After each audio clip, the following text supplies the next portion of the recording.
Anh quay tranh. Sức khỏe nhá. Anh mình nó nói nhỉ? 30 năm sau xem lại video này. 30 năm sau mình mới xem lại nha. 30 năm sau xem lại cô. Chứ đợi 30 năm sau ngày mai là đã xem rồi. Sản phẩm pin sản phẩm Đúng rồi. Có nến không? Có nến không? Nến. Nến thì cắm mà ông thổi nến như là sao nữa? có. Anh ơi, đuổi con mèo lên vào trong mầm.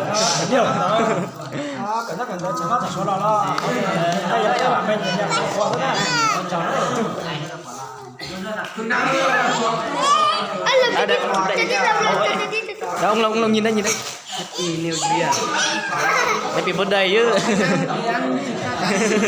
Đúng rồi. Happy birthday. Chào mừng nhá.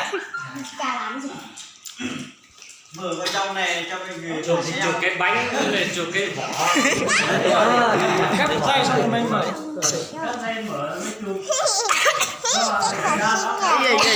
Mày sinh nhật. Bây giờ mình sinh nhật con này. Nó kéo nhỉ? Kéo không? Kéo. Sao?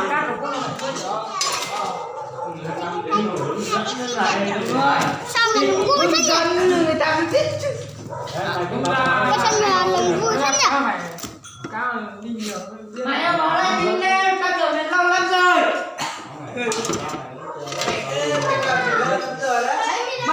Hồng bánh rồi. Đẩy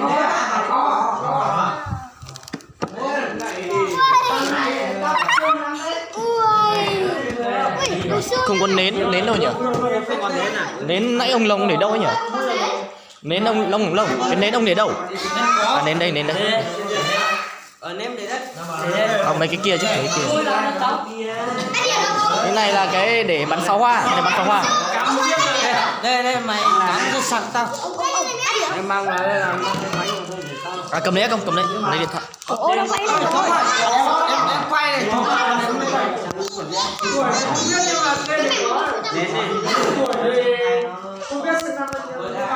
Thấy đi ra. Thấy. Tránh ra. Bật lửa nhà máy đâu? Đấy cái bật lửa đấy.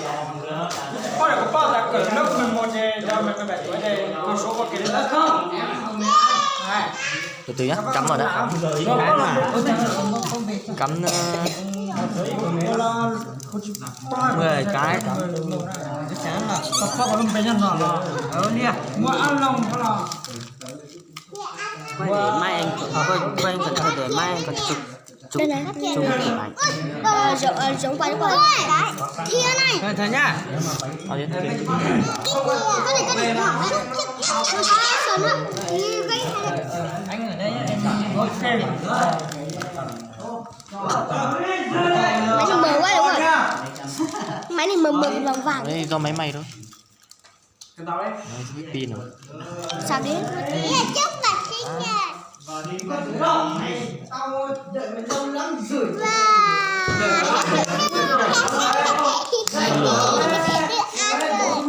Ta được ăn đâu? Tí nữa còn cái pháo kìa. Đốt xong đi ăn thôi. Cái phở này hai Cái pháo đây để lát nữa ông thổi xì lên mấy sinh nhật đấy. Đi ăn đồng xu à? Ta điện nhá. từ từ đốt nến đã. Để ăn chay mình hát bài sinh nhật nhá. Để ăn chay mình đốt ra ta đã tan đi. Ta. Được rồi. Bên này. Hết nó mới có sức khỏe. Là tiên cháy một lời phải làm thêm một lời chứ. Cái nào khỏe. Bạn gam bỏ cháy gì giấy. Cháy gì giấy bây giờ.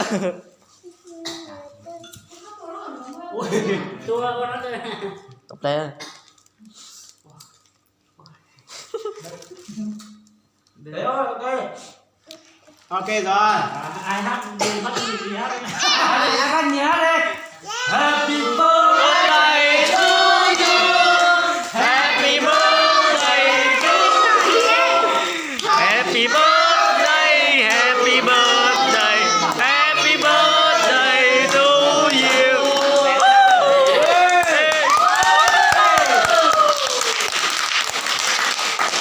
Xong. Sao con giỏi thế? Em thấy xe hát sợ lắm. Để chúng ta ngồi ra rồi. Chào mọi người nha. Đây nha. Bạn kia đây. Chi tên anh như thế nhỉ? Có hay rồi đây. Đi cho ảnh với anh kiểu đi. Cho ảnh với anh cái đi. Đây, Trước đứng này đây. lên nữa nè, xe này. Nhìn đấy. Rồi nha. Thế rồi. Hay xong lên nạn lên 6 lẻ xe. Đó. Làm như này này. Làm này bí ẩn, làm này, làm Bé này. ơi, làm như này này. Đông người. Đúng rồi. Đi uống với Thánh chụp tí ra đứng nó xem nào, đầu mày cứ lấp ló ở đây. Không, chụp với anh thì ở đây. lòng hôm nay đùa đấy. Không cứ bỏ điện thoại ra, cứ bỏ điện thoại ra. Mày riêng của à? Đây, em chụp với anh tuổi. Anh tuổi, anh quay. Đây là căng quá. Trời ơi, bóng. Đây nha. Đó. Thì anh không say. Đừng có về nha. Giao thông ở dưới kia chờ anh đấy. Nè, này, bố nuôi, con.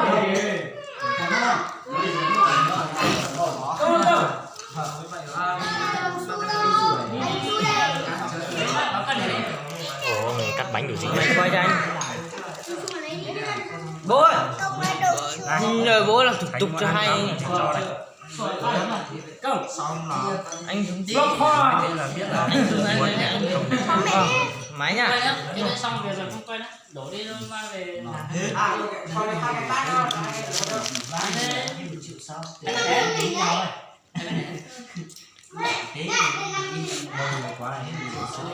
Bây giờ Mình một ít đi. Tả thì không biết về. Vừa cắt mất cái chữ lồng chứ để lại cái chữ lồng cho ông lồng. nhiều Đông quá. Đông quá không được về đấy. Chưa hành nó đi thôi. Học hết bánh rồi. Hãy đi để chúng ta lo cho nó chúng ta bắt tập về tập khi tập về ít ra mà khi tập ơi mà gì hay là cho em chúng ta bắt tập trời ơi anh nó thế em lại ngại quá cả thứ mà bây giờ này Giờ post lại ra. chơi cái này vậy chúng ta được rồi Thôi rồi. Học hết bánh rồi.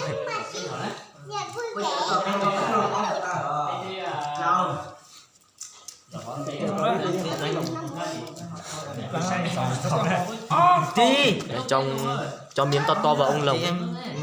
thì bóc hàn rồi đó ok thì mình thấy rồi nhà có một cái mà anh chơi chơi mà chơi chơi mà là ôi mà tôi giảng rồi rồi con được hay làm đâu cả cô con kia con thằng cứ bứt cho ăn nó này nha thằng đây đi kìa con ơi hỏi con thằng đây uống quá nhiều rồi tôi hỏi to khó lắm không đây là mình chỉ uống trên là 1 lít dưới nhà 1 lít nhà chú nhà anh tôi làm bao tôi may mắn rồi chưa biết chị tâm Đúng rồi. Mày đi bóc kẹo phát cho. tên này nó có rồi Tao bóc bây giờ tôi phải xin tên này nó có rồi đi qua một nhà rồi đi xuống nhà anh tìm Ăn kiểu gì á? với lại rượu bia tổng hợp với nhau đánh nhau thì mình sẽ chết bỏ cho nó đúng rồi bây bỏ con trôi hút nhau